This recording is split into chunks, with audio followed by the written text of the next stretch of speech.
কারণটা কি? কারণটা আমরা কেউ বাদ করতে চাইছি না, আইএফএ না এআইএফএ। আপনারা বললেন, হয়তো প্রেসিডেন্ট লোকেরা বলবেন ঠিক আছে, খুব বড় কথা বললেন, এবারে বলুন তো কি করে করা যাবে। প্রত্যেকটি টুর্নামেন্টের একটা করে টেকনিক্যাল রিপোর্ট আছে।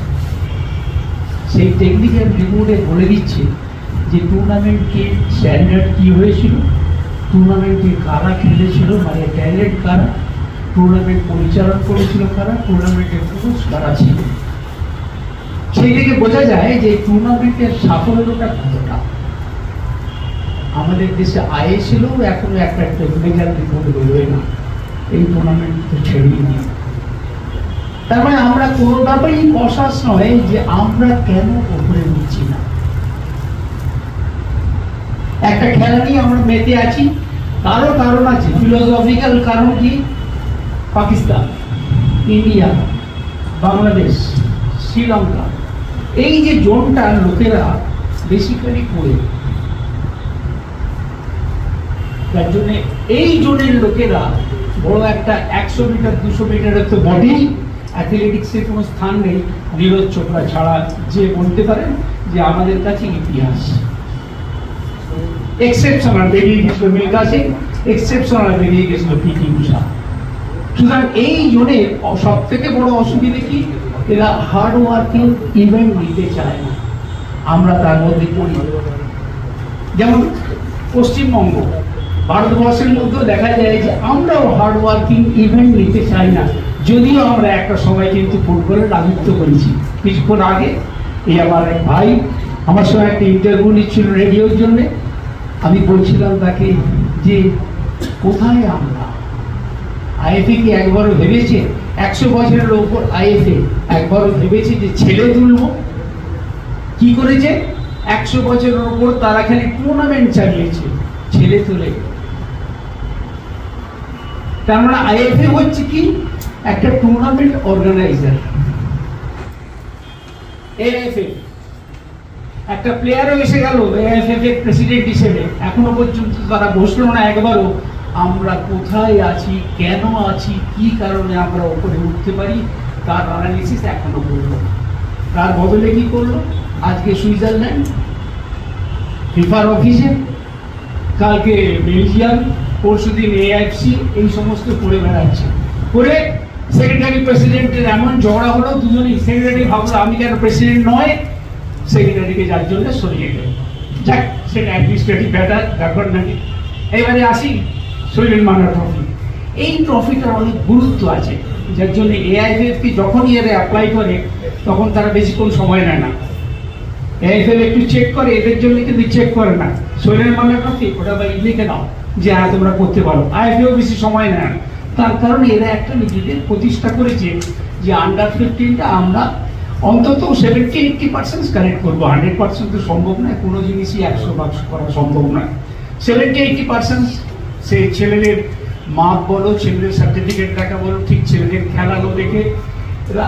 এবং এরা যেটা পরিবর্তন করেছে, মডিফাই করেছে, যে মোহনবাগান ইস্ট বেঙ্গল নামাঙ্কিত টিম যদি নাও ভাই তোমার টুর্নামেন্টের লোক হবে, কিন্তু টুর্নামেন্টটা কিন্তু চলে যাবে, কারণ তারা আবার হারতে জানে না।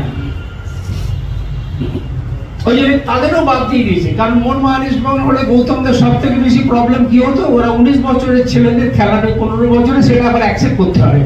কেন অ্যাকসেপ্ট করতে হবে? মোহনবাগান। কেন অ্যাকসেপ্ট করতে হবে? ইস্ট বেঙ্গল। ওই জন্য সেটাও বাদ দিয়েছে। আরো একটু পরিবর্তন করেছে কি, যে এটাকে ক্লাব থেকে স্কুল ফুটবলে নিয়ে চলে গেছে। তার মানে কন্ট্রোলটাকে এরা আস্তে আস্তে নিয়ে আসছে। যেখানে আমি বলবো এদের বাহাদুরি, যে নিয়ে আসছে টুর্নামেন্টে এমন ভাবে যেখানে সারা ভারতবর্ষে যেটা সব থেকে বড় টুর্নামেন্ট হয় সারা ভারতবর্ষে এখন আই লিগ, যেটা জুনিয়র বলা হয়, আন্ডার 13, আন্ডার 15, সেখানেও দেখা যাচ্ছে যেমন করেই হোক জল মেশান হচ্ছেই। কারণ আমরা টুর্নামেন্টে বরাবর এই 17 ছেলের সঙ্গে 17, 13 ছেলের সঙ্গে 13 খেলাতে পাচ্ছি না। হয়তো আপনারা বলবেন কেন এখন টি20 টেস্ট হচ্ছে, টি3 হচ্ছে, মক টেস্ট হচ্ছে, কেন করতে হবে না? আপনারা তার মধ্যেও চুরি শুনবেন আমার নামে টেস্ট, খেলবে অমিয়তা। টেস্ট আমি করছি কিন্তু খেলবে অমিয়তা। করুন এবার, কোথায় করবেন তাহলে? সুতরাং চুরিটা আমাদের মজ্জাগত হয়ে গেছে। আর বেশি কথা বললে সেটা বেরোবে না, মোটেই ভালো নয়। সুতরাং চুরিটা, এই জায়গাটা কিন্তু খালি ইন্ডিয়া নয়, এই জায়গাটা কিন্তু আবার এই জোনের সবাই কিন্তু ইনভলভ। আমার সব থেকে লজ্জা হয়েছিল কোথায় জানেন? 1999 যখন আন্ডার 17 টিম নিয়ে আমি সিঙ্গাপুর গিয়েছিলাম। রঞ্জিত বেঁচে ছিলেন, রঞ্জিতকে আপনারা নিশ্চয়ই জানেন, রঞ্জিত যে আইএফএ সেক্রেটারি ছিলেন, তিনি ম্যানেজার হয়ে গিয়েছিলেন। আমরা চ্যাম্পিয়ন হয়েছিলাম কাকে মেরে? অস্ট্রেলিয়াকে মেরে। এবং অস্ট্রেলিয়ার কোচ কিন্তু আমাকে লজ্জায় ফেলে দিয়েছিল যখন একটা পার্টিতে সে জিজ্ঞেস করেছিল, when you can become champion of this type of tournament, why you are not playing World Cup?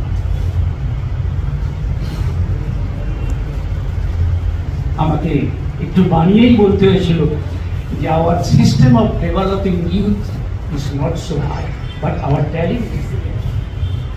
আমাকে বানিয়েই বলতে হয়েছিল। পরিশেষে জানাই, এই টুর্নামেন্টের গুরুত্ব অনেক।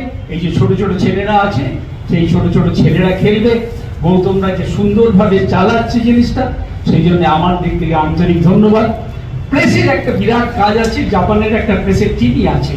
সুতরাং প্রেসের যে কাজটা আছে, সঠিক জিনিসটাকে তুলে ধরা, এইটা কিন্তু আপনাদের করতে। একটা যে কাগজ খোলেন দেখা যাবে সারা কাগজে 90% জায়গা কভার করে আছে ক্রিকেট।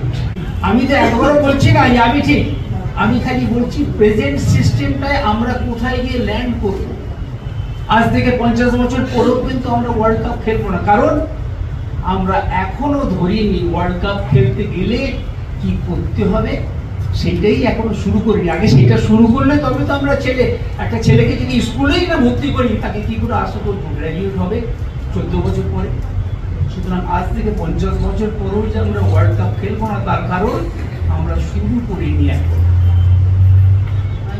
আজ ছেলেদের বলি, বড় হও তোমরা, তমসি জ্যোতির্ময়, তমসি জ্যোতির্ময়, তমসি